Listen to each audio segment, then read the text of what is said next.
verdadera sorpresa, porque el gobierno de la provincia de Buenos Aires, a través de uno de sus ministros, el ministro de Transporte, Jorge Donofrio, dejó entrever la idea de que la provincia podría dejar de ser parte de la Argentina. Por eso esta noche invitamos aquí a estas noticias a las 20:30 al doctor Daniel Sapsay, que es abogado, es constitucionalista, esta es su especialidad. Doctor, es un gusto tenerlo con nosotros esta noche. ¿Cómo está usted? Un placer estar con ustedes también. Bueno, porque la verdad es que nos ha sorprendido mucho y creo que antes de poder pensar en esta idea y darle marco, el marco legal y constitucional, corresponde que escuchemos al ministro Donofrio, que lanzó esta propuesta tal vez como una posibilidad de decir Buenos Aires ya no formará parte de la Argentina. ¿Cómo fue? Así.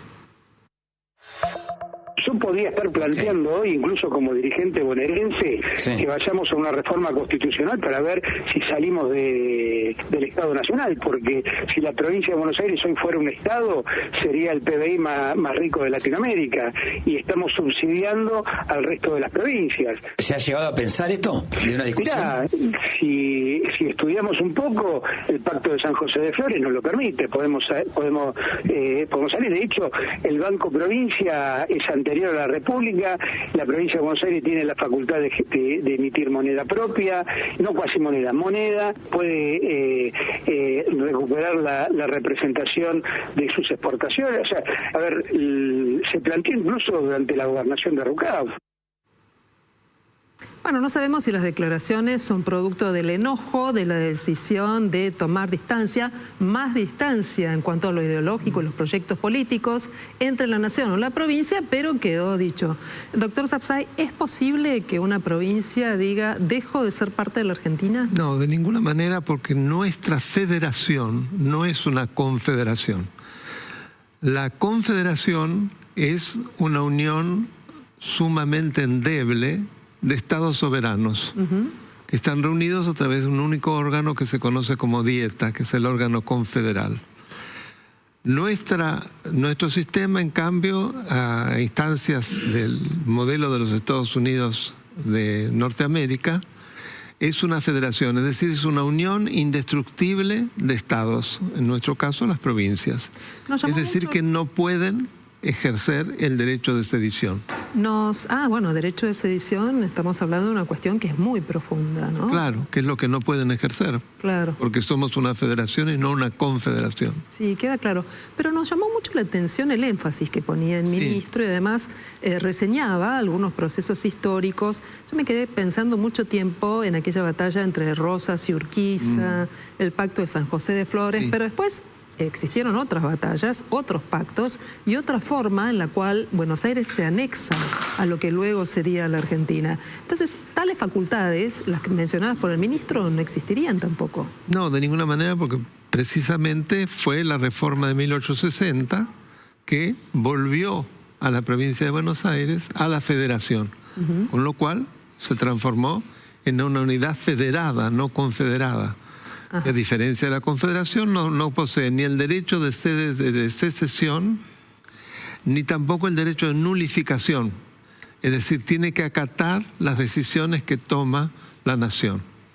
A veces, muy livianamente, se usa la idea de que el Banco Provincia puede emitir moneda, pero no creo que esto exista en función de todo este andamiaje legal e histórico, ¿o sí? No, hasta tal punto que inclusive en la reforma del 94, en el artículo 124, se establece claramente que la posibilidad que tendrían las provincias de celebrar convenios con el exterior, por ejemplo el Banco Provincia, siempre que sea dentro de las facultades propias y con la anuencia de la nación. Doctor, hace unos años Cataluña intentó la independencia. Eso terminó mal, con todos los dirigentes que declararon la secesión, condenados por delitos y presos. Quería preguntar si insiste el gobernador Kicillof y los funcionarios de la provincia de Buenos Aires con esto, si incurren en un delito y si pueden terminar condenados. Si insiste con esta tesitura. Digamos que si se insiste con eso, sin lugar a dudas, sería el delito de sedición. Levantarse contra las autoridades nacionales sin respetar a las autoridades legítimas que son las que definen. En realidad, la solución frente a un monstruo tan grande como la provincia de Buenos Aires, y que han habido varios proyectos, es dividirla. Se habló de 6, de 4, la Matanza misma se habló de dividirla, porque no es posible que un único distrito de la provincia de Buenos Aires tenga una cantidad de habitantes que define prácticamente las elecciones nacionales.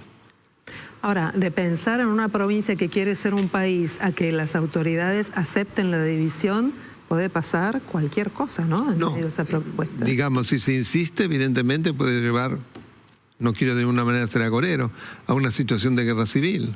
Ajá. Y que podría generar la intervención de la provincia. Porque una de las causales de la intervención es precisamente cuando se alzan las autoridades de la provincia contra las decisiones nacionales. Doctor, cuando hablamos de esto no hablamos solo de Buenos Aires. Mendoza, en su oportunidad, durante los gobiernos de Cristina Kirchner, también había hecho un planteo de similares características. ¿Esto corre para la totalidad de las provincias? Para todas, es igual. Es una unión indivisible de provincias que tienen todos los mismos derechos. Rige el principio de igualdad entre ellas. Muy bien, este tema queda clarísimo. Lo invito a que pensemos juntos qué puede llegar a pasar si finalmente, como todo parece indicarlo, mañana quede blindado el veto, se ratifique el veto del presidente Javier Milei, esta vez no las jubilaciones, no la movilidad jubilatoria, sino a la ley de financiamiento de las universidades. Sabemos que es una posibilidad que brinda la Constitución argentina, pero desde lo político, ¿qué implica? Bueno, como usted bien dice, desde el punto de vista constitucional, la observación de leyes, como dice la Constitución, que la conocemos como veto, es una facultad que el presidente tiene, o sea que puede hacerlo.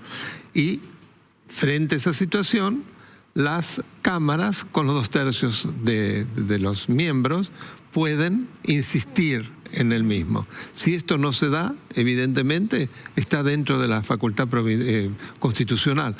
Políticamente a mí me cuesta evaluar qué va a pasar.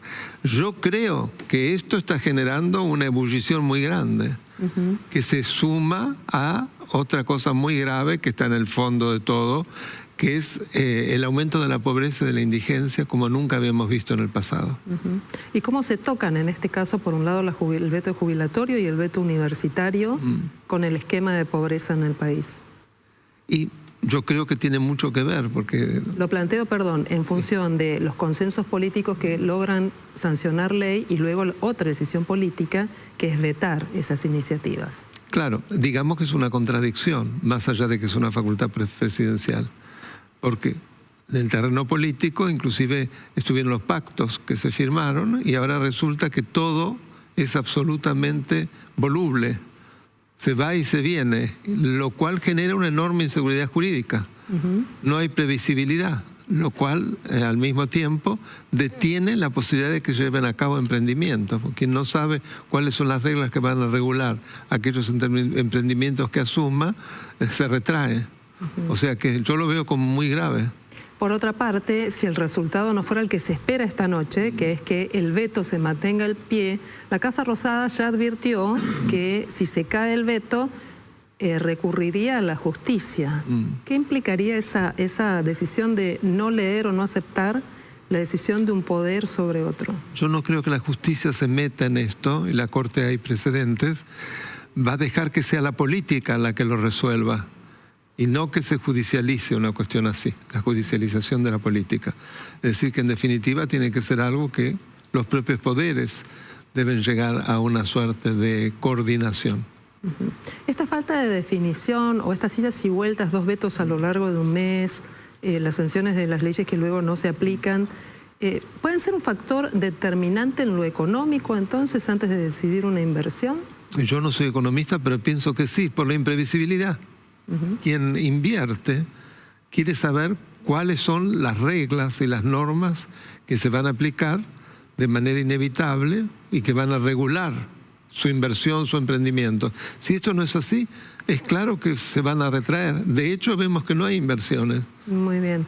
Doctor Daniel Sapsay, es un gusto que haya estado con nosotros igualmente esta noche y nos haya permitido pensar en estos temas que a veces parecen demasiado lejanos y que sin embargo forman parte de nuestra vida de todos los días, de lo cotidiano. Sin lugar a dudas. Tiene que ver con el pleno goce de nuestros derechos. Muchísimas gracias y buenas noches.